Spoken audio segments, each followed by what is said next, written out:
Começamos com o livro Mantras de Vida, de Loester, psicografado por João Nunes Maia. Quando entro no lar alheio, desejo paz e felicidade para ele e aos que ali convivem, e sinto um bem-estar indizível com isso. No Livro dos Espíritos, a pergunta 639. O mal que se comete não resulta frequentemente da posição em que os outros nos colocaram? Nesse caso, quem é mais culpável? O mal recai sobre aquele que o causou. Assim, o homem que é levado ao mal pela posição em que os outros o colocaram é menos culpável que aqueles que o causaram, pois cada um sofrerá a pena não somente do mal que tenha feito, mas também do que houver provocado.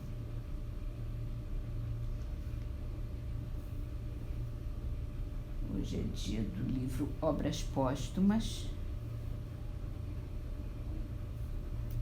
e nós estamos falando sobre a morte espiritual.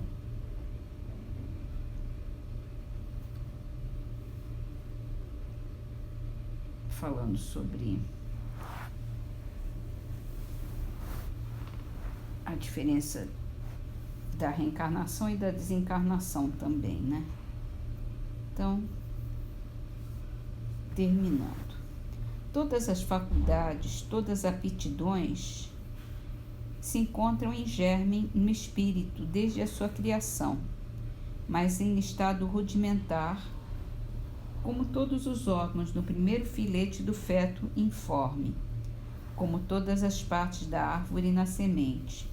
O selvagem, que mais tarde se tornará homem civilizado, possui, pois, em si os germes que um dia farão dele um sábio, um grande artista ou um grande filósofo. À medida que esses germes chegam à maturidade, a providência lhes dá, para a vida terrestre, um corpo apropriado às suas novas aptidões. É assim que o cérebro de um europeu é organizado de modo mais completo, provido de maior número de teclas do que o do selvagem. Para a vida espiritual, dá-lhes um corpo fluídico ou um perispírito mais sutil e impressionável por novas sensações. À proporção que o espírito se engrandece, a natureza o provê dos instrumentos que lhe são necessários. No sentido de desorganização, de desagregação das partes, de dispersão dos elementos, não há morte, senão para o invólucro material e o invólucro fluídico. Mas quanto à alma ou espírito, esse não pode morrer para progredir. De outro modo, ele perderia a sua individualidade, o que equivaleria ao nada. No sentido de transformação, regeneração, pode-se dizer que o espírito morre a cada encarnação para ressuscitar com atributos novos, sem deixar de ser o eu que era. Tal, por exemplo, um camponês que enriquece e se torna importante senhor. Trocou a choupana por um palácio, as roupas modestas por vestuários de brocado. Todos os seus hábitos mudaram, seus gostos, sua linguagem, até o seu caráter. Numa palavra, o camponês morreu, enterrou as vestes de grosseiro estofo para renascer homem de sociedade, sendo sempre, no entanto, o mesmo indivíduo, porém transformado.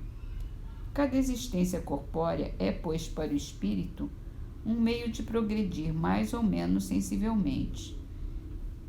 De volta ao mundo dos espíritos, leva para lá novas ideias, um horizonte moral mais dilatado, percepções mais agudas, mais delicadas. Vê e compreende o que antes não via, nem compreendia. Sua visão, que a princípio não ia além da última existência que tivera, passa a abranger sucessivamente as suas existências pretéritas, como o homem que sobe uma montanha e para quem o nevoeiro se vai dissipando, abrange com o olhar um horizonte cada vez mais vasto. A cada novo estágio na erraticidade, novas maravilhas do mundo invisível se desdobram diante do seu olhar, porque em cada um desses estágios um véu se rasga. Ao mesmo tempo, seu envoltório fluídico se depura, torna-se mais leve, mais brilhante e mais tarde resplandecerá. É quase um novo espírito, é o camponês desbastado e transformado. Morreu o espírito velho, mas o eu é sempre o mesmo. É assim, cremos, que convém se entenda a morte espiritual.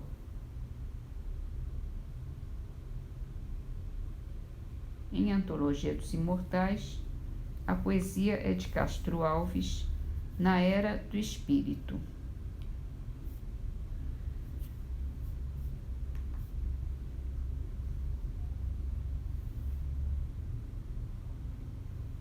O caos invadir a França, Olimpo do pensamento. Range as presas com furor nas ruas. Paris descansa, em casa chora em segredo. Gigante arrosta, com medo as iras do imperador. A nação encarcerada lança em nota clandestina as safras da guilhotina e explode. Revolução. Recorda a Bastilha irada, lê Rousseau à luz da vela, esmurra as grades da cela, protesta rugindo em vão. A crença herdada do Cristo caíra no sorvedouro, turbilhão de pompa e ouro dobrada ao tacão dos reis. Em tormento jamais visto nos frios templos, o povo exorava aos céus de novo, novos rumos, novas leis. A ciência clava forte contra as cadeias medievas, partia os grilhões das trevas em sarcástico festim. Ao exprobar de sua norte por tirana revoltada, dominemos, Deus é nada, a morte, o portal do fim. Ninguém na fé militante, Mavorte em fúria galopa, nos campos de toda a Europa, na África a objeção, na Austrália o progresso infante, na Ásia o suor dos párias, rola em bagas milenárias na América a escravidão. Mas o espaço se descerra, Jesus no esplendor do céu, dos sóis, recruta gênios e heróis a iluminar o porvir. De polo a polo, na terra flamejam etéreas lampas, mensagens brotam das campas ao toque de ressurgir.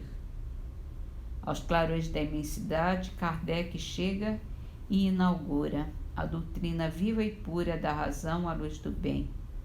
O Espírito de verdade semeia a divina messe, o Evangelho reaparece nas vozes do grande além. Falam tumbas, dançam mesas, nascem livros, surgem almas, luzem preces, chovem palmas, hosanas aqui e ali. Consciências dantes presas rompem torva cidadela. Pastor guiando a procela, Jesus conclama: servi.